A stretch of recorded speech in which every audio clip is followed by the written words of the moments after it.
one. It has Right. nothing to do with the other. Right. So, Right. okay, now. Okay, hang on 1 second, and I'm just gonna. Okay, there we go. Okay, so now let me put this down there. Okay, I think that's good. Okay. All right. So the students already know very well who you are, but thank you very much. But I want to give you a brief introduction once more, okay? Let me thank our tech person here. Thank you very much, Alex. And so this is Professor Emmanuelle Salg, as you all know. I've discussed her quite often. Former student of mine at Berkeley, not in Near Eastern Studies. I know nothing about Near Eastern Studies other than what I told you last week. She was at Berkeley and then went to Yale and is now at the American University in Cairo in the Egyptology department. She's an expert, and she won't say this herself, but she knows incredibly well the ancient Akkadian and Babylonian texts and a number of other languages, and she's going to tell us a little bit about the Epic of Gilgamesh and the textual history of this really, really important first epic that the world's ever kind of known.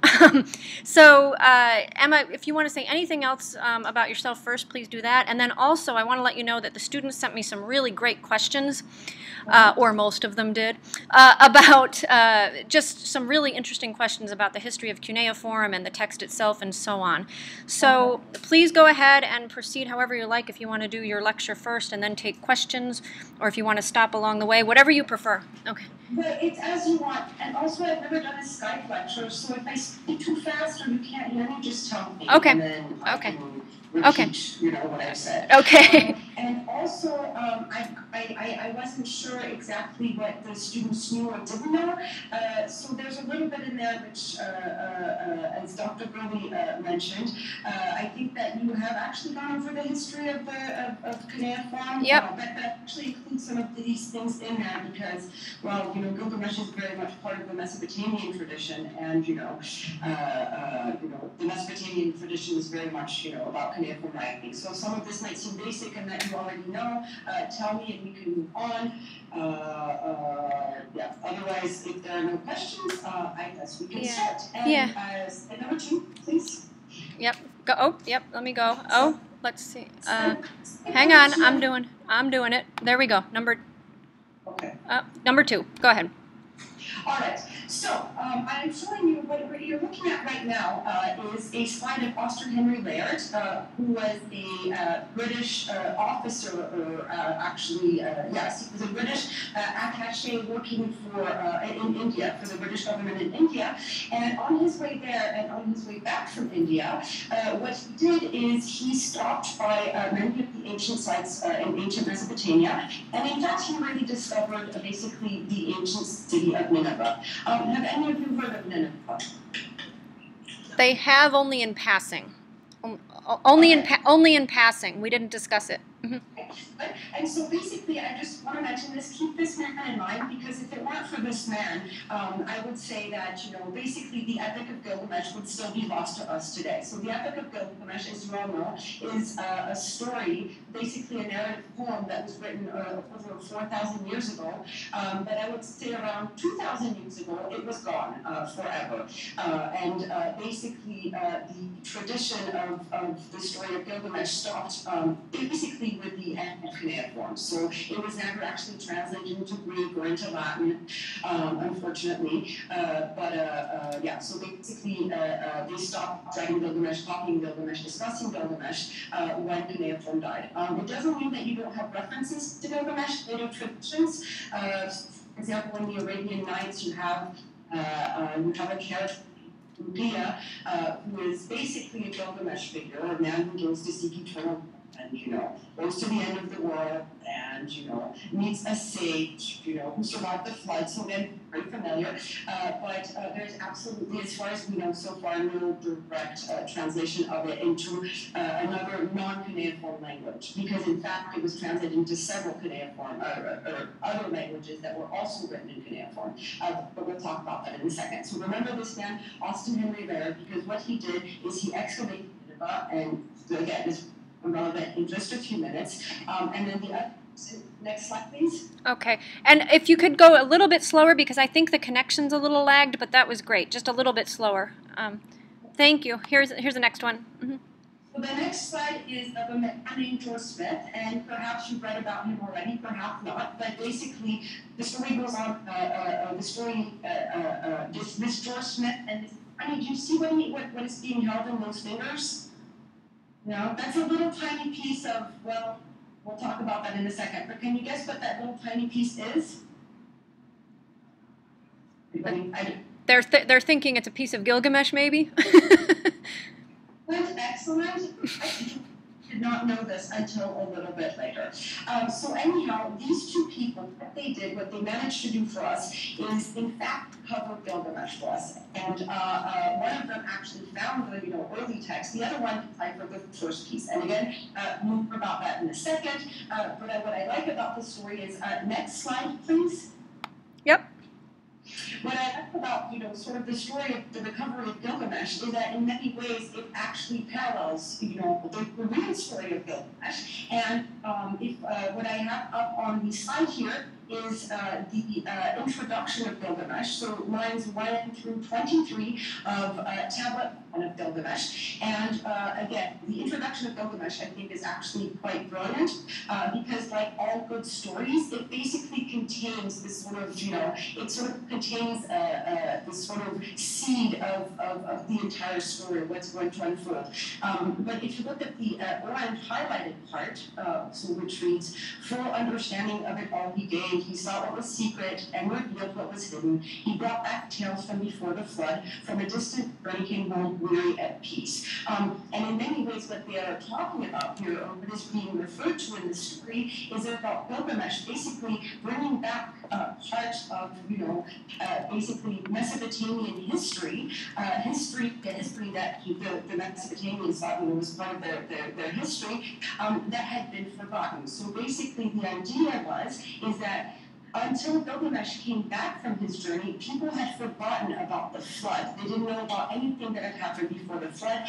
And what Gilgamesh did is he brought back sort of to them that they had forgotten. And so in many ways, like Austin Henry Laird and George Smith, who actually, were in many ways brought back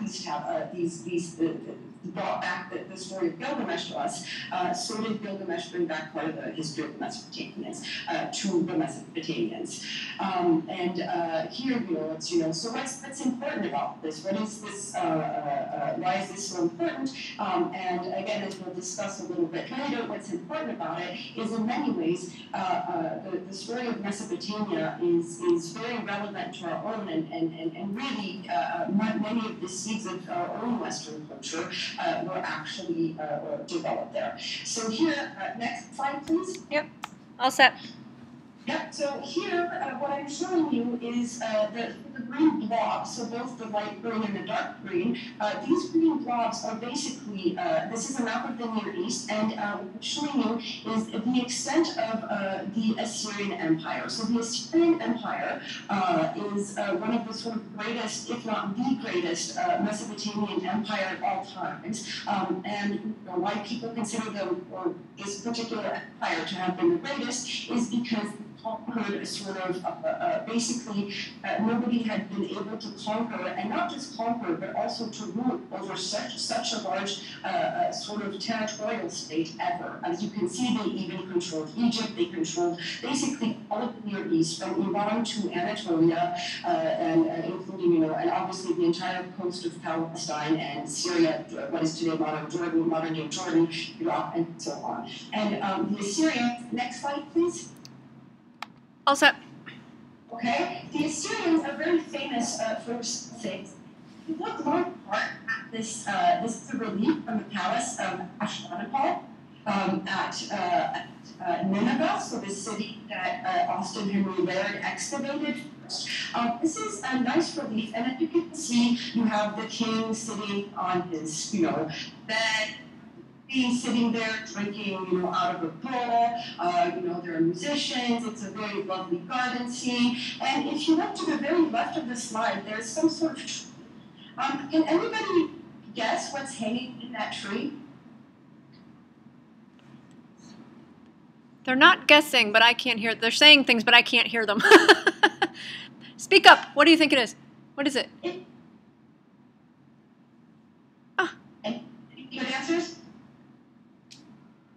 They're being shy. Go ahead. Don't be shy, but the Assyrians were very, very famous for their sort of word tactics, and one of these was basically to spread absolute terror. And one of the ways to do this was often, well, what they love to do, they love to cut people's heads off, and basically, after they conquered a city that had not submitted to them, they would cut people's heads off, put them on nice stakes in front of the city, so that other cities would be burned, you know.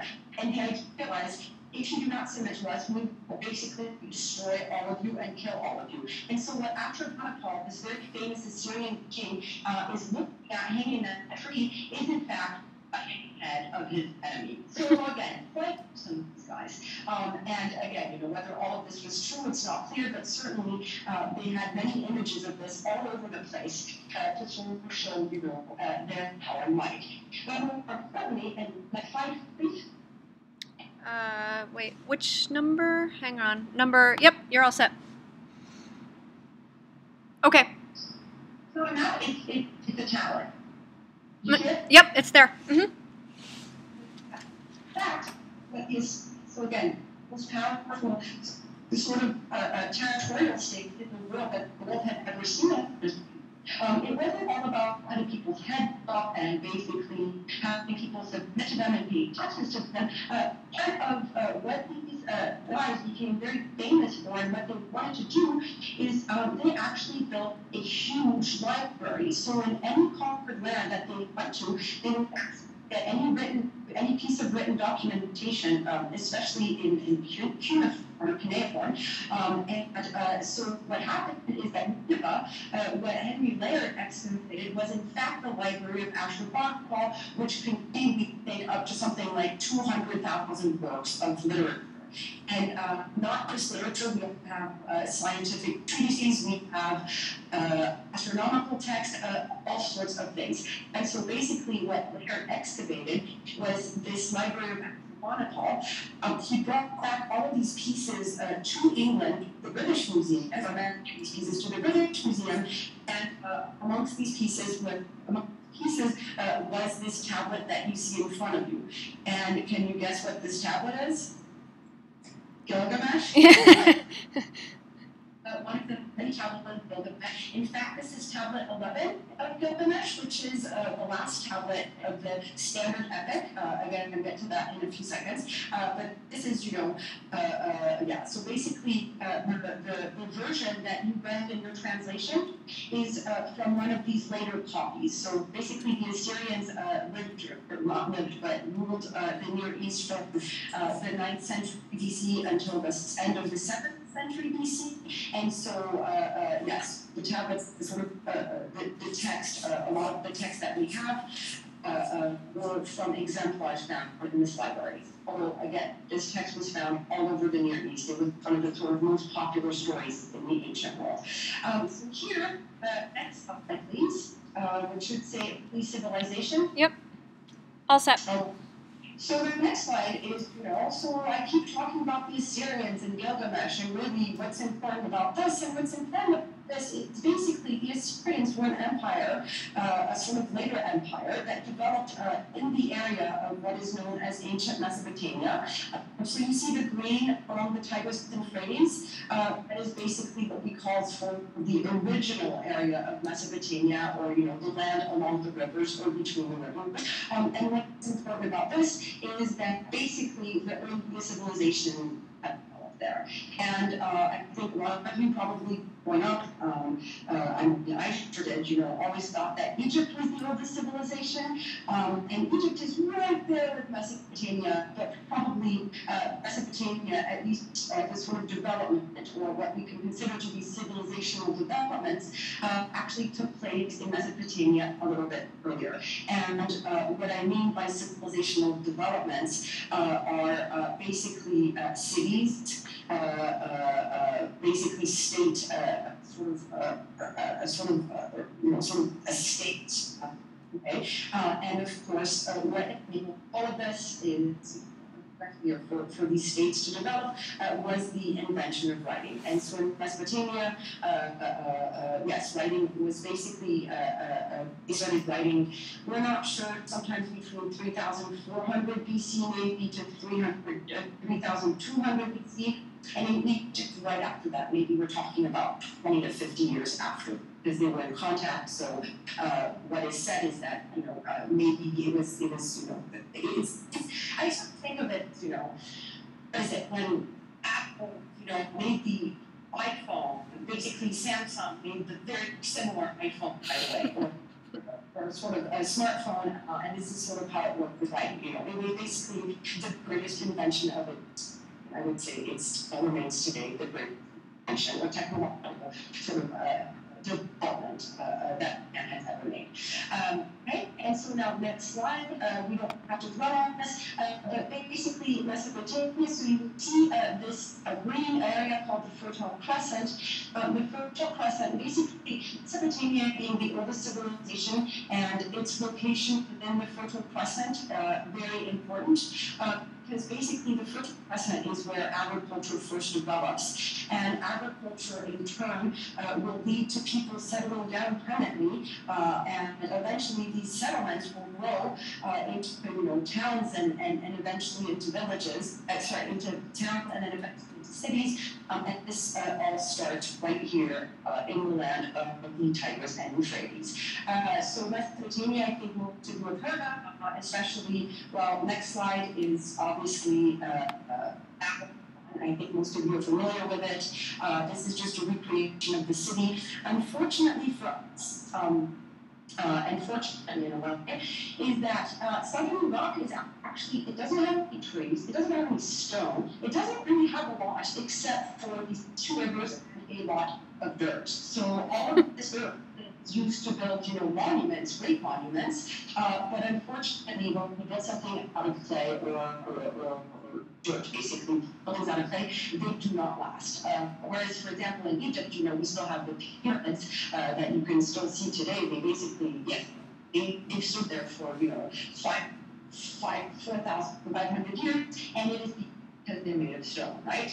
On the other hand, the real advantage about having nothing but dirt is that you actually, actually wrote on dirt. And, what's great about a clay tablet is, well, let's say that you were to set the library at Lemoyne on fire, the books would all, right? However, if the books were all made of clay, they would survive. So this is why today we have so many documents that are left to us. And this includes things like Gilgamesh, but there are many, many other ones that are actually, I would say, just as original, even better, some of them.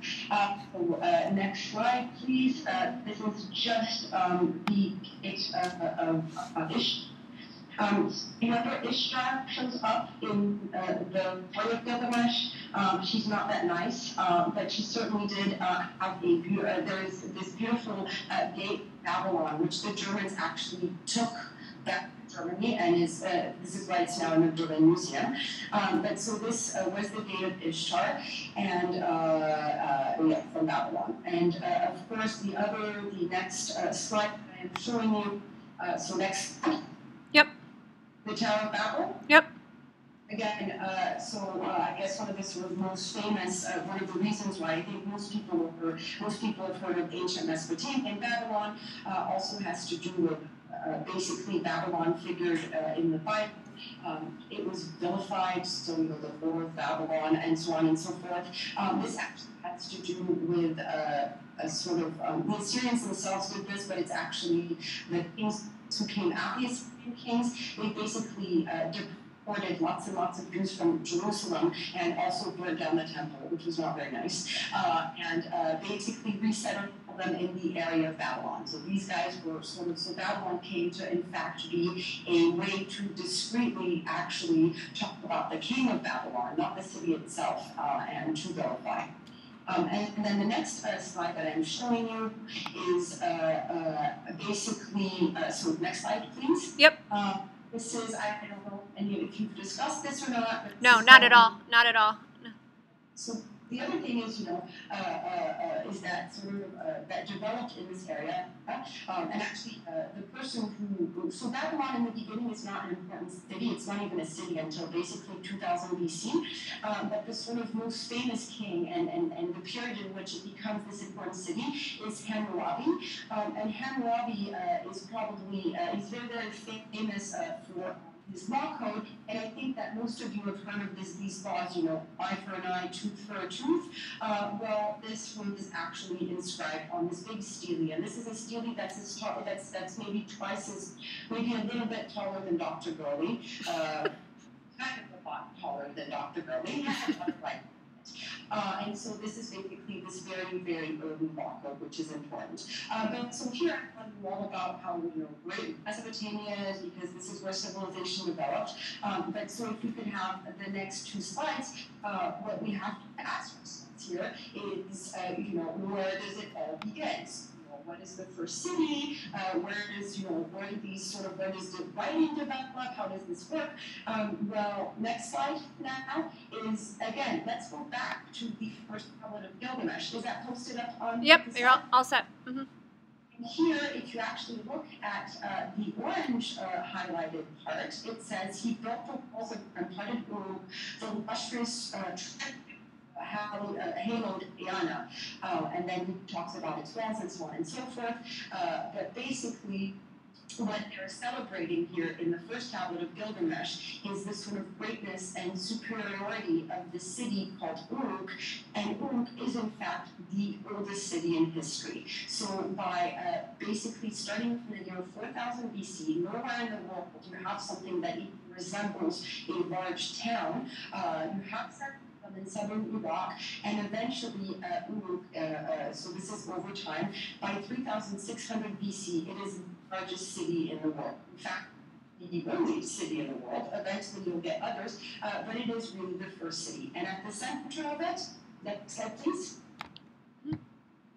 is, well, it's not so glamorous today, but remember, they built these things out of mud brick. Mud brick doesn't survive as much, but what you see in the middle is a mound that covers basically on a temple. So it's a temple that they talk about in Gilgamesh, which is the temple of the goddess Ishtar. So remember Ishtar, she was prominently in the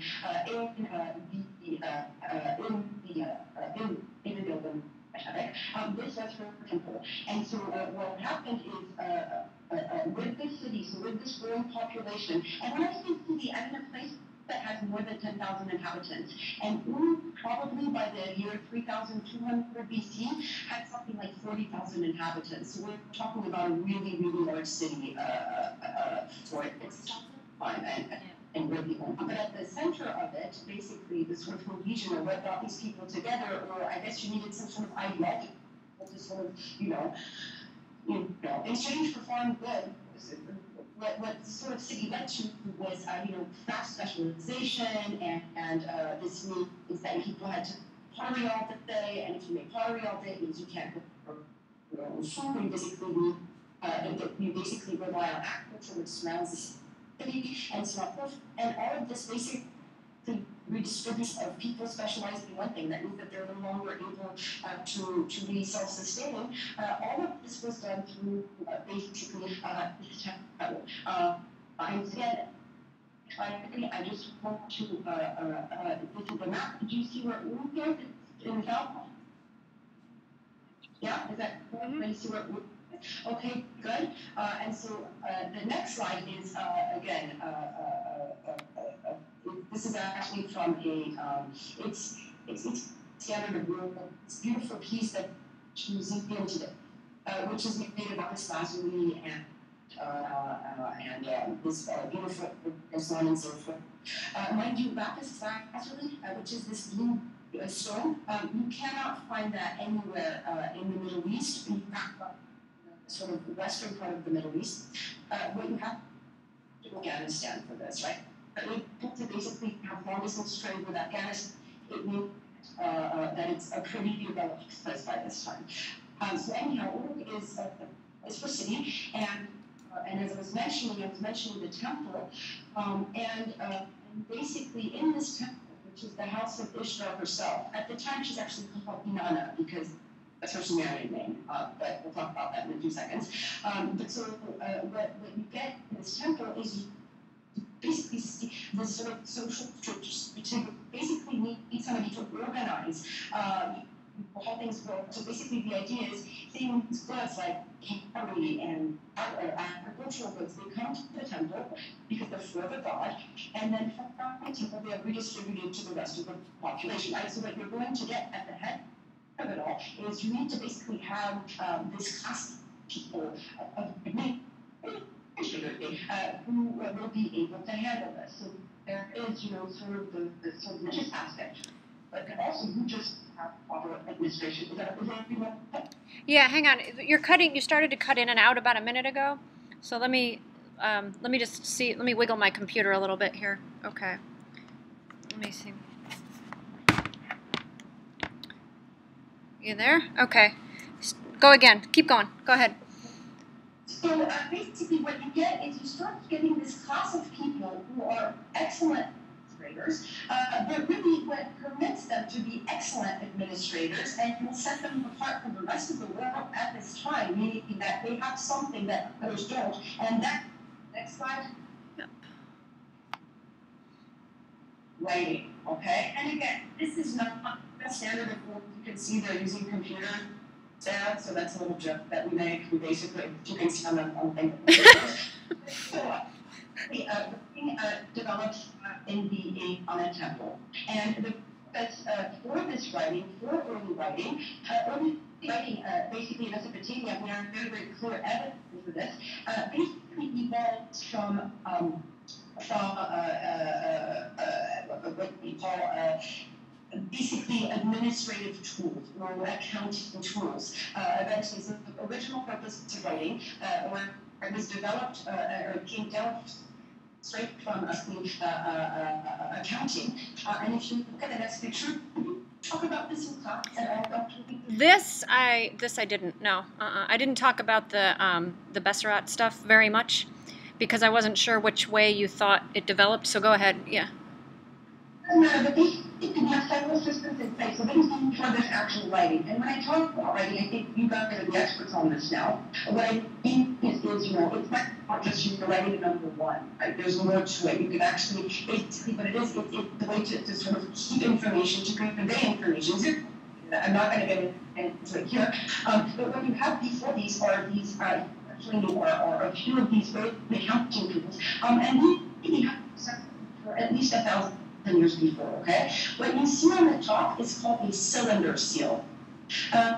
So to the right, but the right is something that's usually very, very small, sometimes they're bigger, but they're very, very, very small. They're about this big, they have a hole through them. They're usually made of stone, and what you did is you rolled them onto clay, and what it did is, so for example, if you were the supervisor their house or something, what you would do is you would lock the door, you would put a rope around it, two handles, put a piece of clay there, and you would roll your own cylinder seal around it, and I mean, it would basically establish the authority of this, okay? So they're basically like signatures, and what you'll see in Mesopotamia, they continue to use the until basically until the Roman period, basically. Like, this is how they find this stuff. So early on, they start building these large cylinders, or sometimes they're chests. Also, early counting, you would do is you could use so you see these little weirdly shaped things. You could basically make a ball, and so let's say that I exchange, 10 sheep with my neighbor, that I could use, 2 units, but 2 sheep each or something. And then you would seal them in a ball. You would sign them. It would get harder, and you needed to check the transaction. You had to write it. Now, somebody finally that was pretty stupid because it is clay. It does, so, but you can do is that actually is they would actually. Hang on a second. Wait a second, because you're cutting out. Wait a minute. Okay. Yeah, let me see, because this. Let me. Okay, go again. Yep. Go ahead. Yep. Okay. So what they did, they started actually poking the tokens into the outside of the ball while still locking the tokens in the ball. And then somebody finally realized, wait, that's really stupid actually. Why don't we just impress the tokens, a regular piece of clay because it hardens any. And so what I'm showing you at the bottom of the slide is one of the very early numerical tablets. So what it is each of these figures, circle on these weird red things, each of those represent a sort of quantity or something, right? But, very, very very early accounting tools available to them. The next step is next slide, please. Do you see? Mm-hmm. Yep. The next step is actually somebody at some like, reading something more than these numbers. Talking about 10 sheep, 20 humans, 53. Oh, hang on a second again. Wait a second, because this is really important and you're cutting out. Let me, this is the part I didn't discuss at all, so I want to, let me try again. Okay.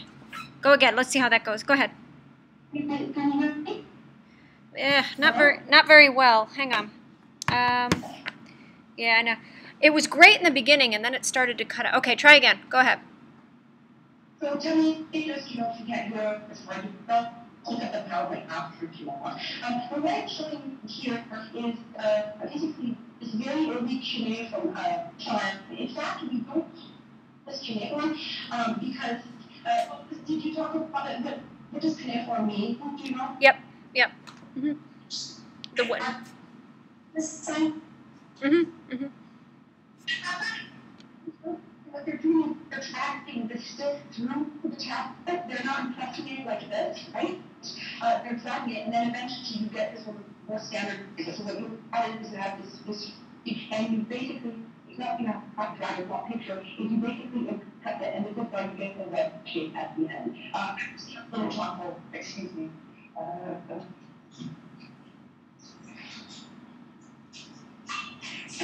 Sorry, this might for you. Wedge, the end of the wedge is sort of the bottom of the reed is shaped like like this, and then it actually makes the shape its own. Okay, so it's not that they thought that So basically, the reed actually the bottom of the like this. It's not that actually drawing something with a wet, quite frankly, we have to write this with a pen is really ridiculous. Just like when you press in the clinic itself, it's this shape. This is why it's wedge shape. It's not that they were trying to be clever, it's just the kind of reeds that they had.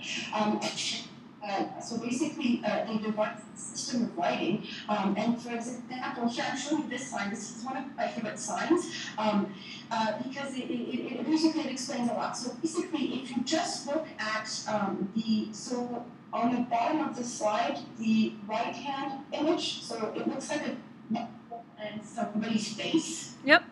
So that, if you were just to look at the part of the sign that is on the left side, that's a head. That sign can it means head, right? It means head, but it can also mean person. It can mean slave. It can mean all sorts of things. What they do is so let's draw this for you. So head is son. Right? So this is the this, I'm not a drawer, and then this sign is yeah. Okay. And so basically, if on their own, this one is we would have been read some, and this one can be read many ways, bow shaped thing. Choosing the center red, it can also thing, just like thing, trying for ration. It can be read many different ways. So this is one of the problems with cuneiform, especially with deciphering, is one sign can be read many different ways, can mean many different things, basically rely on context. But so what they did here that's very clever is when you put these two signs together, did on the image that I'm showing, okay? The sign is no longer read Sa or Ninda, it is now read Bu number 7, and here it's called Bu number 7. sort of get here. The reason why it's called 7 is that there are a bunch of other signs that are also read something different, but they sound the same. Right? So what you do by combining these signs is you make an entirely new sign, and this new sign, if you could guess what it means, so head and red, it means to eat, right? So basically, you can combine these new signs. So in a way, it's not a bad system, it's a good system. It's just that it's incredibly complicated and imperfect because, one sign stands for many things, and to them it would be obvious, from the context, they would know what it means. But basically, what you can do is you can basically combine elements to form new signs. Okay? And here I'll show you it, basically, so again, I think you already know this, I'm sure you talked about it in class, but basically, cuneiform is a system, right? And it evolves over time. And kind of like, the alphabet, the Latin alphabet is used by the Turks today, or is used, to French and English. Cuneiform was used by all sorts of people who used to write that language. The problem with it is basically it develops over time. So you see the original signs to the left. If you keep going down, the very last sign right before it says Sag or head, that's what it looks like in the Assyrian period, right? But for example, in the year 2000, so here it is around, let's say, 800 BC. In 2000 BC, it actually looked like the third column. So you see, it's very difficult.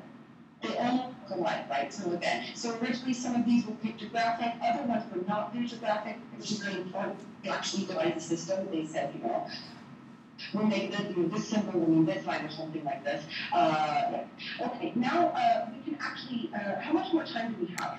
Half hour. Okay, so what we can do is we can actually skip down to slide number 27, maybe? Yep.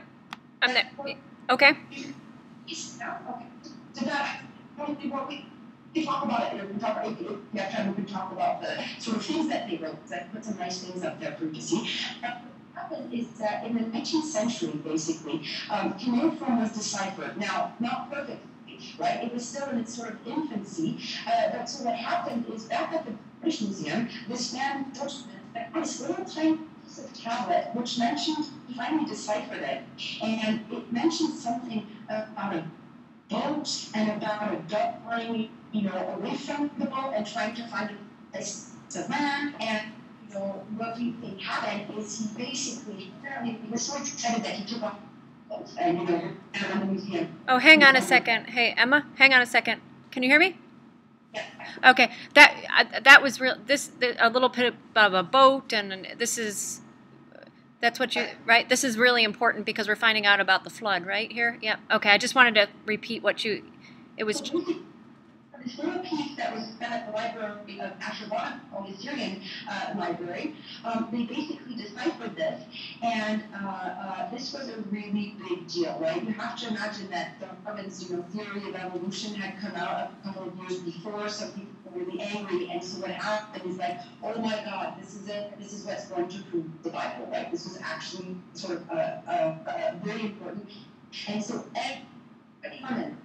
The French, the English, everybody sent their people to Iraq and to all sorts of different sites. And what they were looking for was the rest of this tablet, right? Or something, the rest of this tablet. And in fact, what's quite amazing is that actually found at a completely different site, they actually sort of matching piece. So it's not on the same tablet originally, but it was on the same, so that was, physically it's the same piece of paper, but a version of a tablet. So it was another tablet that, we have many copies of Shakespeare or something.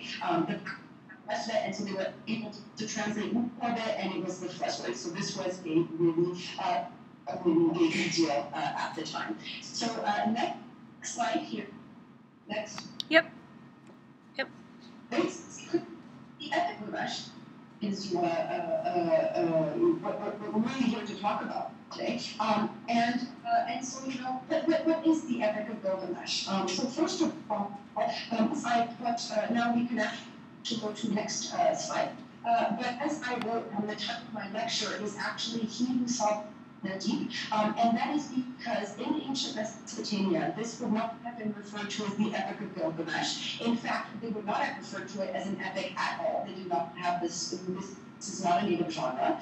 This is something that we've basically found.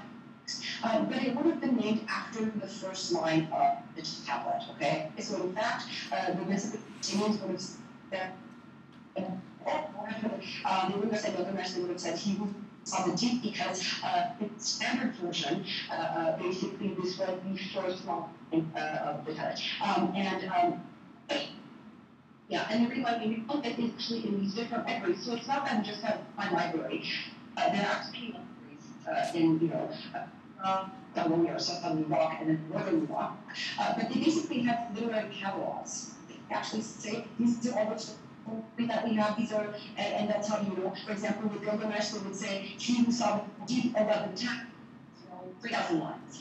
They very detailed records of what they actually had in these libraries. So this is how they would have been called that.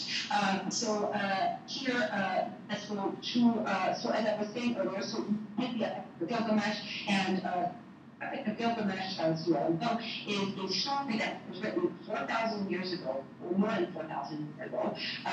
We think that probably the first time it was written down, the earliest attestations we have is from about 2,100 BC. So it's about a king named Gilgamesh. Often people have asked me if he was actually a real king, and we don't know. We have absolutely no evidence for it. He is mentioned in some historical texts, but again, it doesn't mean that he was real, because in these texts they also mention, people who ruled for 10,000 years. So again, it's not very accurate. But we've never found an inscription on a, on a stone, on a brick or a tablet or anything that would tell us that he was actually a king. If he did live, or the way that Mesopotamians understood of when he would have lived, they think he lived sometime between, let's say, 2,800 and 2,600 BC. So this is how the Mesopotamians would have called this. So basically, yes, sorry, 1 second. Okay, so what is this epic? It is basically, I guess the question is, why do we still read this story today, right? I mean, I know that in translation it sounds a little weird, but in the end, I think that we still read it today because it's actually a very, very good story. And in fact, that a lot of people, the sort of reaction you get when they read it is you feel like you're actually a little bit closer to your ancestors or something. Just seeing the way that people thought 4,000 years ago, and in the end, is it so different? I mean, really, what is the epic about, right? What is it? It's basically a man going on a heroic, sort of quest. He's, his quest is for fame, right? Which is something that is very common in literature and cinema everywhere. But I would say that the sort of the big sort of front of the story, or what it makes it sort of peak, is in fact what it is really it's about his quest for immortality, which is something incredibly human. It is something that I think that all humankind throughout the ages, still today, this is something that all humans are faced with and that all people actually think about. And what it is ultimately his refusal to die, and ultimately his acceptance of death, right? It's basically its fate. There's nothing we can do about it. So it's really a story of the human condition. Also, I think that some of the themes that really resonate with all of us. So today, I guess it's about friendship too, right? It's sort of, him and Enkidu are the greatest friends in the world. Actually Gilgamesh loses his best friend, and refaces his immortality. But that is really what the story, I think, what makes it great and what makes it still a very, very good story today. The other thing that I want to talk about is, yes, so there's the version that you're reading. So there are lots of little stories about Gilgamesh going about and going around. So this means that there's the stories about Gilgamesh in 20 BC. not the version of the story that we read for class. What these were, they're sort of independent stories. One of them is about, actually, some of them actually read here in the sort of standard version. But for example, one of them is the story of Gilgamesh slaying a monster, right? The monster of the sea. Okay. Another one is about Gilgamesh, basically it's about the okay. So these were not put into what is a standard sort of story until much later, and we think that basically what is called the standard version. So basically you have sort of circulating, we have little snippets here and there, but sometime probably around 1200 BC, so we're talking about almost 1,000 years later. This means that this story is still going around 1,000 years later. We have a scribe, and we actually have his name, which is quite magical. I don't mean that literally, but Sin Leke Mini was a scribe from Babylon, and he actually, we have edition, one of the versions of the epic, which says at the bottom, I am Sin Leke Mini, I am the one who wrote down this tablet, copied it, or something like that. It has 11 tablets, or this sort. It has 11 tablets, X amount of lines. He gives you the date, and so on and so forth. Now, the sort of concept of authorship is very different in the ancient world, especially in Babylon or in Assyria. You basically have authors. Stories are not written by authors. They are either told by the gods, and then the authors copied them. But technically, they never mention authorship. Now, obviously, it doesn't mean that there wasn't authorship because somebody had to, compose these things. But that's sort of important. And so, basically, when I talk about the standard form of the epic, it is basically a epic that you read for class. It's basically, think of the tablets as each tablet is a different chapter. And basically, if you were to read, a series of tablets in southern Iraq or northern Iraq, or even in the area of modern day Turkey, you read the same story. So think of it as, there was no print obviously at the time, but think of it as sort of popular novel. And again, when I say popular, I mean popular amongst people who could read. And remember, there were very, very few people who could actually read and write. As far as you can tell, we have no proof that this was recited out loud. That it was part of, a festival or anything like this. There is no evidence for this. So it is different than other epics in other traditions. As far as we can tell, it was never recited. It doesn't mean that people didn't know the story of Gilgamesh, but it was not, so it wasn't sort of like these later things. So here, as I was saying earlier, this is the first tablet. And again, what I think the first tablet does is it really does home well. Basically, it actually gives you something about the Mesopotamians themselves, right? And what they actually thought of themselves and what they actually basically celebrated, right? What they found important. And so full understanding of it all he gained. He saw what was secret, revealed what was hidden. He brought back tales from before God. What they're actually celebrating here is, in fact, knowledge, right? They're celebrating this knowledge. He brings back knowledge. He brings back history. He reveals secret. What are they talking about here? What they're talking about, or what author of this epic is talking about, is that deals, basically the story of the flood. So this is kind of what they're celebrating. Eventually, if you go towards the part of online, I don't have the line number here, but as we were saying earlier, he built the walls of Rampart. What they're also celebrating here is the city, basically. Their city, their great city. And in the end, I think what really this is really all about. It's a celebration of civilization itself, right? And remember, these guys were highly civilized in the sense that they valued they valued knowledge. They saw people around them who didn't read and write were idiots, and barbarians. We were uncultured, and they really actually kind of understood this. Slide, if possible. Yep. So let's start with the thing. What I sort of like about it too is there are these, overriding themes that are very evident to us. So, for example, You always have these sort of two things. You have, think of, Enkidu versus Gilgamesh, right? Like, it's sort of like innocence versus, Gilgamesh and his siblings. He's the king of Uruk, whereas Enkidu is kind of the opposite. He is, the other sort of, the other thing that I forgot to say is really the story itself.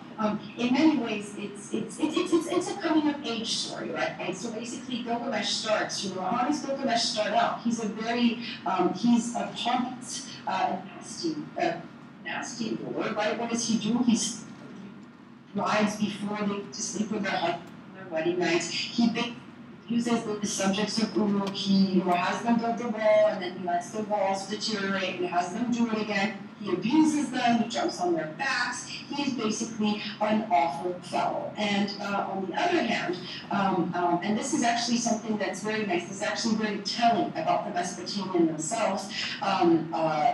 He's king. He's the king. He's actually beautiful. Because he happens to have a mother who is a goddess. So his mother, Ninsun, is a goddess. And again, the math here is a little shaky because if his mother's a god and his dad was a human, why is he 2/3 god and 1/3 human? A little confusing, but basically, this is what he is. So he's basically more important than everybody else, right? And this is a very evident, and this is also very much in the sort of message sort of rule and of city states that is king, and the king is actually something important and is true one. And the king is a horrible person. You do not overthrow a king because, well, he's a king, okay? So basically, the form of government that you see throughout Mesopotamian history, be it north, be it south, you always sort of have this. There is one king, and basically, people should listen to him because he is, he's the head of the people. The idea is you shouldn't revere, and I think that this is maybe itself. After Gilgamesh is abusing his subjects, what do? Well, they go to the gods, right? They're like, gods, help us. This man's a monster. He's horrible. The gods don't kill him, though, right? They don't kill him. They don't get rid of him. What do you do instead? Rebuild his ego, right? So, again, this is where the story gets good. But just keep that in mind, is that this is, in fact, this is sort of very important in the sort of Mesopotamian perception, is that the king, he could be as imperfect as Gilgamesh is, but you still do not believe him. So this is actually so then if we go to, well, let's stay on this side. So basically, the story starts out, this is sort of the first part of the story. I would say that the story really has 3 parts. The first part is sort of setting the scene, and it starts with Gilgamesh in the city, as sort of the celebration of the city. It kind of introduces you to sort of personality, things like, the gods, right? What you see throughout Gilgamesh and what is important about such native Mesopotamian conception of the divine is that themselves, as you'll see with Ishtar, right? Ishtar is a nasty, nasty goddess, and she's but the gods are imperfect, but on the other hand, all of us, so all humanity, all humans are basically dependent on the whim of the gods. So if the gods just kill you, they don't like you, they can. They can basically do whatever they want. The other I find interesting, and that is very much part of Mesopotamian culture, is that the gods basically, thought to intervene in human affairs all the time. Ishtar comes down, she tries to marry Gilgamesh, basically the birth goddess actually creates because humans ask for, so they're always sort of interacting with each other, and then what you'll see is that, humans will basically have to suffer, and this is all because of the divine selfishness. So this is something, sort of set the scene in the city, to the sort of what is not, and there you have Enkidu, and Enkidu is this created the gods to sort of to be this counter to the man. And he is his mother in many ways. He Mesopotamians were uncivilized, right? Hairy, he runs with animals, he drinks with animals, he doesn't eat proper food, he doesn't drink beer, and so he's basically the opposite of what the Mesopotamians would have thought to have been good, proper, civilized. On the other hand, I think Enkidu is quite a lovely figure, but he is, he's innocent, right? In a way, I think he really represents this sort of innocence. He's innocent. He talks to the animals, he protects the animals, he drinks with the and so, Gilgamesh hears of this man, both frightened and curious. And, what is their solution to bringing him, to civilizing him? Well, send a prostitute, right? So this is sort of, well, that's obviously the answer to everything. They send a prostitute, or they send, we don't know if she's exactly a prostitute at the beginning, what we would call a prostitute, because Enkidu curses her to be a prostitute. And actually in another story, in the flood story, basically, because we have the flood in Gilgamesh, but we actually have an entirely different story that's just about the flood. And there it is said that they basically made prostitutes, for the human were saved, but basically this class didn't come out and they are prostitutes, but don't worry about it. So basically, the prostitute basically shows him has sex with him for 6 and 7 months, and this completely makes him lose his innocence, right? If you remember in the epic, at this point, the animals, he don't run with the animals, right? Because he's spent elsewhere. He can communicate with the animals, and this is really the beginning of the loss of his innocence. At which point, they decide they go into the city, and they make him normal. So it's not only to become civilized, you need things. One of them is you need to have sex. The other one is you is to wear proper clothes. I did that a little bit. Him and Gilgamesh have a fight, and one of these fights out, you're fighting, and all of a sudden they start laughing. They help each other and they're best friends. And so this is sort of the second part of the story is when they're going to embark on this quest together. And here I think it's very important. I'm sorry if I'm going into too much detail. But here this sort of quest, they go on this quest. The sort of original idea behind this quest, it has nothing to do with immortality, right? It has to do with eternal fame. So here these things are a little bit different at this point in time. What Gilgamesh wants to do is to establish faith. Now, is Gilgamesh a hero? Yes, in many ways, I think he's a hero in the sense that he represents somebody he's not entirely God, he's just superhuman, and he wants to sort of secure his fame forever. And what better way to do this than basically slay the monster of the forest? Next slide. Yep. Oh, let me just let you know, unfortunately, my computer is going to die in about 5 minutes. I'm going to stop here. Do you want to ask questions then? No, you know what? Why don't you continue? Just, I'm horrified by this, but I think about 5 minutes. And no, finish what you were saying. This is great, and I'll talk to them about. I actually know a lot of the answers to the questions, but yeah, go ahead. So here is Humbaba. So if you look at the picture to the right, that is actually a clay mask of Humbaba. We have several of these. They're not masks, they're like little figurines this big.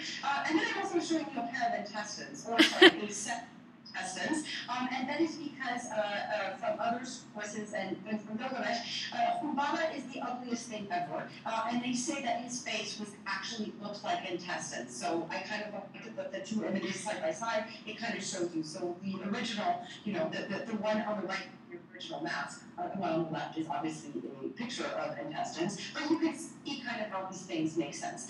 So they basically go to the cedar forest, they defeat Humbaba, and there are many things that come up throughout this, but for example, remember, Gilgamesh has to go to the assembly before he can go actually to the cedar forest to do this, and they're telling him, don't do it, crazy Gilgamesh, you're going to get yourself killed, like this is one of the mightiest monsters ever, and of course, and this is kind of throughout the sort of,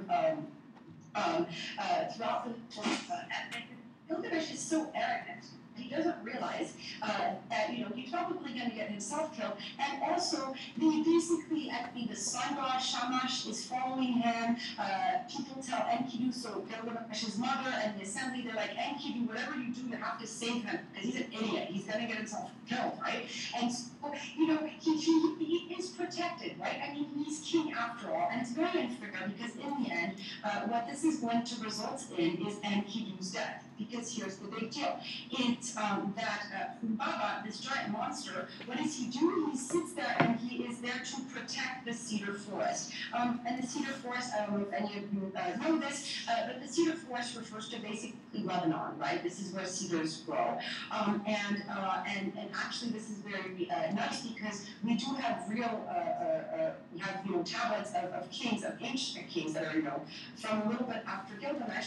What they did is they wrote these inscriptions about, going to the cedar forest and cutting down trees. This was a really big deal. This is, great kings did.